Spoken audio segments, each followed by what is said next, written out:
Hi, welcome to my channel. ఇవాల్టి recipe bagara rice బంగాళదుంప కుర్మా. మీకు మా రెసిపీస్ నచ్చినట్లయితే కామెంట్ చేయండి, షేర్ చేయండి, తప్పకుండా సబ్స్క్రైబ్ చేయండి. కావాల్సిన పదార్థాలు: 1 onion, 2 green chillies, ginger garlic paste, biryani ingredients. ముందుగా ప్రెషర్ కుక్కర్ లో 1 tablespoon ghee, 1 tablespoon oil వేసుకుని హీట్ చేసుకోవాలి. ఆయిల్ హీట్ అయిన తర్వాత 2 బిర్యానీ ఆకులు, 6 లవంగాయలు, 1 ఇంచ్ చెక్క, 3 ఇలాచి, 1 బ్లాక్ ఇలాచి, 1 టీ స్పూన్ షాజీరా వేసుకుని ఫ్రై చేసుకోవాలి. బగారా రైస్ లో షాజీరా చాలా ఇంపార్టెంట్. షాజీరా ఉంటేనే ఫ్లేవర్ బాగుంటుంది. మసాలా దినుసులు ఫ్రై అయిన తర్వాత 1 ఆనియన్, 4 గ్రీన్ చిల్లీస్ వేసుకుని కలర్ చేంజ్ అయ్యేంత వరకు ఫ్రై చేసుకోవాలి. ఆనియన్స్ రంగు మారిన తర్వాత 1 tablespoon ginger garlic paste వేసుకుని పచ్చి వాసన పోయేంత వరకు ఫ్రై చేసుకోవాలి.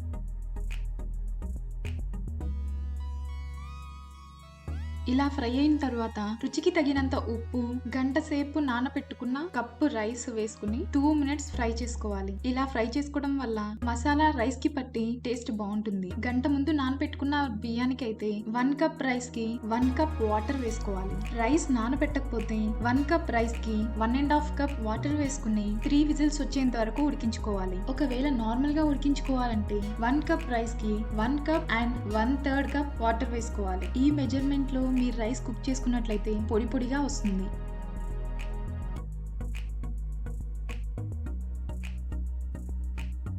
ఇప్పుడు బగారా రైస్ కుక్ చేసుకోవడం అయిపోయింది. ఈ రైస్ కాంబినేషన్ కి బంగాళదుంప కుర్మా ఎలా చేసుకోవాలో చూద్దాం రండి. ఇది ఆంధ్ర స్టైల్ బంగాళదుంప కుర్మా. ముందుగా పాన్ పెట్టుకుని 2 టేబుల్ స్పూన్స్ ఆయిల్ వేసుకోవాలి. ఆయిల్ హీట్ అయిన తర్వాత 1 టీ స్పూన్ జీలకర్ర వేసుకుని ఫ్రై చేసుకోవాలి. జీలకర్ర రంగు మారిన తర్వాత 1 ఉల్లిపాయ, 4 పచ్చిమిరపకాయలు తరిగి వేసుకోవాలి. ఇవి కాస్త ఫ్రై అయిన తర్వాత 1 tablespoon ginger garlic paste వేసుకుని పచ్చి వాసన పోయేంత వరకు ఫ్రై చేసుకోవాలి. 2 బంగాళదుంపలు చెక్కు తీసుకుని పెద్ద ముక్కలుగా కట్ చేసుకుని వేసుకోవాలి. ఈ బంగాళదుంపలు మరీ మెత్తగా ఉడకాల్సిన అవసరం లేదు. మనం గట్టితో నొక్కితే నలిగేంత ఉడికితే సరిపోతుంది. ఇప్పుడు 2 పెద్ద టమాటోస్, 1 చిన్న కొబ్బరి ముక్క వేసుకుని మిక్సీ పట్టుకుని పేస్ట్ చేసుకోవాలి. ఈ పేస్ట్ కూడా బంగాళదుంపలో వేసుకుని ఫ్రై చేసుకోవాలి. కర్రీలో నుంచి ఆయిల్ రిలీజ్ అయిన తర్వాత రుచికి తగినంత ఉప్పు, కారం, పసుపు వేసుకుని ఫ్రై చేసుకోవాలి. చివరిగా కాస్త కరివేపాకు, 1 కప్పు వాటర్ వేసుకుని మనకి గ్రేవీ ఎంత కావాలో అంతవరకు ఉడికించుకోవాలి. కసూరి మేతి వేసుకుని స్టవ్ ఆఫ్ చేసుకోవాలి. ఇంతేనండి, మన బంగాళదుంప కుర్మా రెడీ. ఎప్పుడు మసాలా తిని బోర్ కొట్టిన వాళ్ళు